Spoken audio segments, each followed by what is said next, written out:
Well, it's finally snowed in Sussex, so I thought I'd come out camping for the night.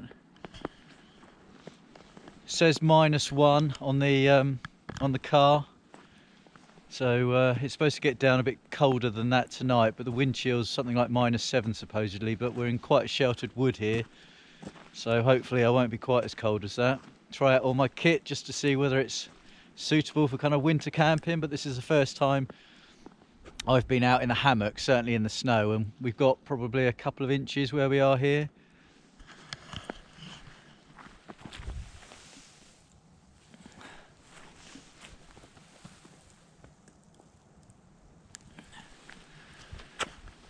Not really any signs of anybody being out at this end of the wood, so I'm going to be quite careful with leaving footprints in the snow and leading up to where I'm going to camp, because I don't really want to draw attention to myself really and have people disturb me. So it's just a case of finding a spot, setting up the tarp, just in case there is more heavy snow expected tonight, so I want to make sure that I'm protected from all that, if in case it comes before I finally set all my gear up. Here we are, going into the wood, and very wintry in here. Very quiet as well, because we're out of the wind. Snow hanging from the trees. Fantastic.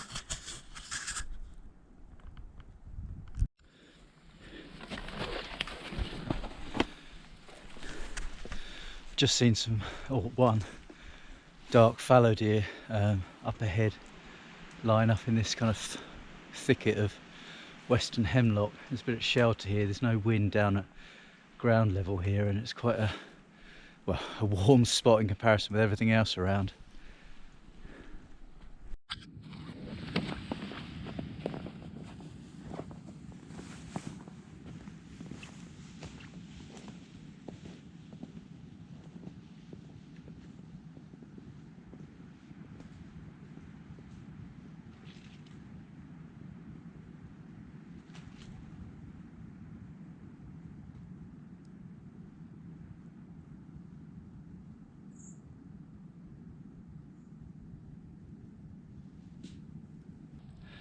Some really fresh fallow deer prints here. Probably the one I saw earlier, the dark one. It's gone up this little bank. There's some slots.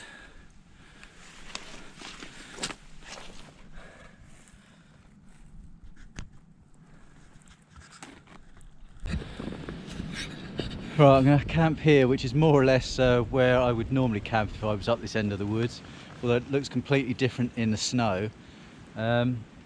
Normally the wind comes from that direction there, which is southwest, but today it's going to be coming from behind me, so I would normally stick my tarp over there and the hammock, but I'm going to have it sort of behind me, coming off this bent hazel here and one of these ash trees over here, probably this one. And then that way the back of the tarp is going to be facing the east or the northeasterly wind. Even though we're on a slope here, obviously with the hammock we can get the level right. So I need to set up the tarp and get cracking.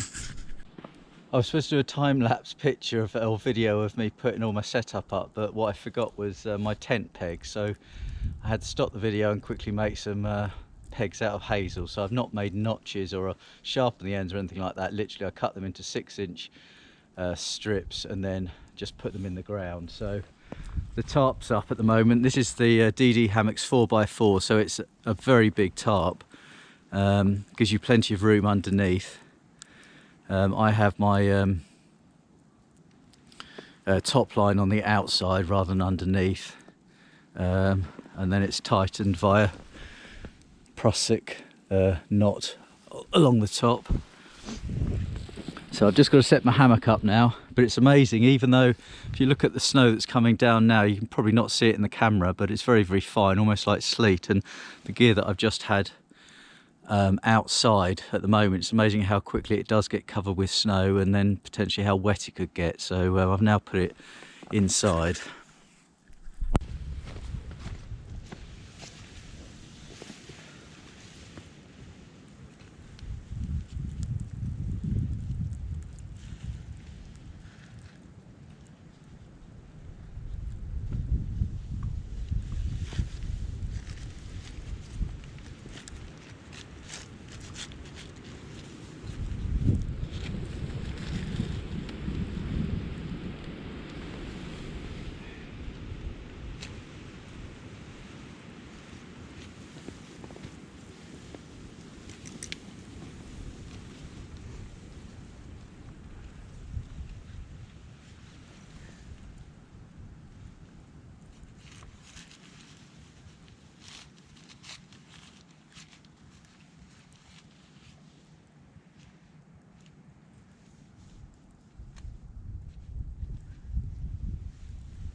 Right, eventually got my hammock and the under blanket set up. So inside I've got a down sleeping bag.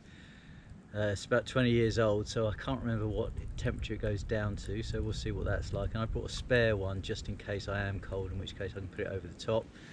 Got the this is the DD frontline hammock, and then underneath it is the DD under blanket. So the idea is once you sit in the lie down in the hammock, you sink down, and there's an air gap between the hammock and the under blanket.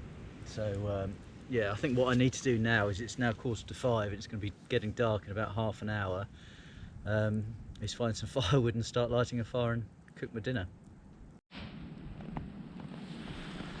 That snow's now got that nice sort of crunchiness underneath it. You can see where my footsteps have been, and yeah, there's at least 2 inches of snow here now.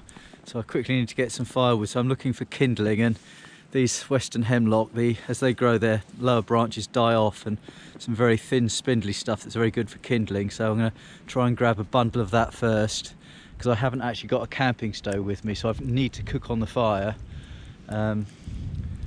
And yeah, it's a bit of a rush now. I should have got here probably an hour before I had actually got here, in order to set up camp and collect firewood. So now it's a bit of a rush. Luckily the snow's going to give a bit of brightness underneath the canopy now. So yeah, tiny bits of kindling first, then smaller bits of ash. Luckily around here there's lots of ash trees, lots of dead wood, and it's a case of finding stuff that's not touching the floor.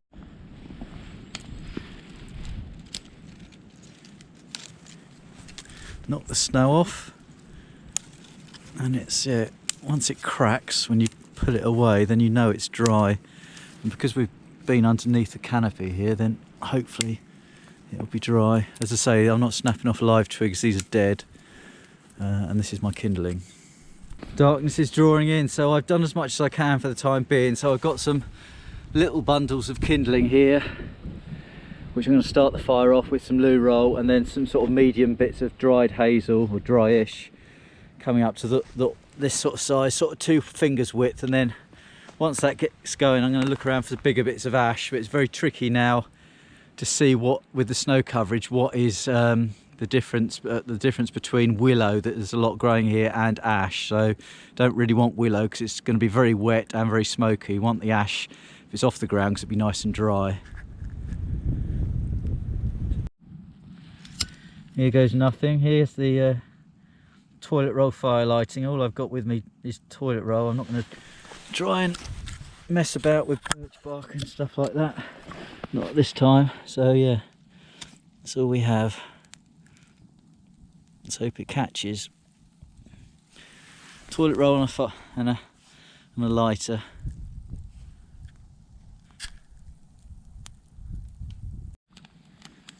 Well, it did actually almost go out, and I've had to add a bit more toilet roll, but even the kindling is very damp. But I think I've got it past the point of no return now, so hopefully this will get going with the smaller stuff. Fingers crossed. Well, the fire did get going in the end. I've had to move it away from the tarp because there were a few sparks, and I was slightly worried that we're going to catch light. So now I've got to the point where it is all right, and I've started putting the water on, because I need a drink.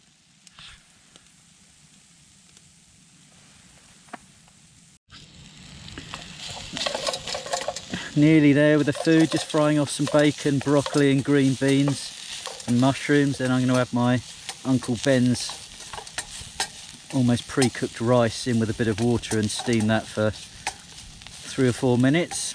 Then it'll be done. I've just had a jacket potato in the embers, and I'm glad of that because I didn't realise how hungry I was. Still snowing. And the tarp, you can see now it's completely white. So I wonder what it'll look like in the morning. Well, the moment of truth has come. Here's my dinner. It's taken a while to get that far. I hope I don't have a tummy upset in the night, because I looked at the best before date and it says August 2019. We're now in 2021, so it's got chicken bits in it, so we'll wait and see. I might have a terrible video to show in the middle of the night. Just before 9, I've decided to retire. There's a bit of a cold spot on my bum at the moment, so I don't think the under blanket is quite where it needs to be, so I'll probably wake up in the middle of the night and have to readjust myself, but otherwise it's quite cosy in here. Well, I managed to survive the night.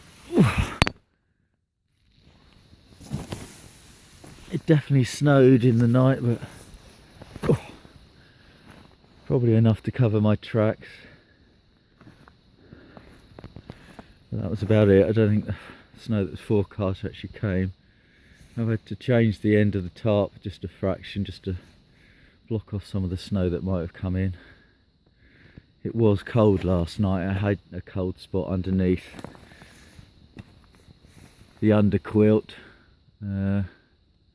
which I've had to readjust, and then my zip bust on the sleeping bag, which then provided a bit of a hole. So it was amazing when you do have the smallest of holes where the cold air can come in. So yeah, I learnt a lot from last night, so it was all quite positive, and I didn't suffer too much, although it was probably one of the most protracted sleeps I've had in the hammock so far. So yeah, it's a nice crisp and cold wintry day.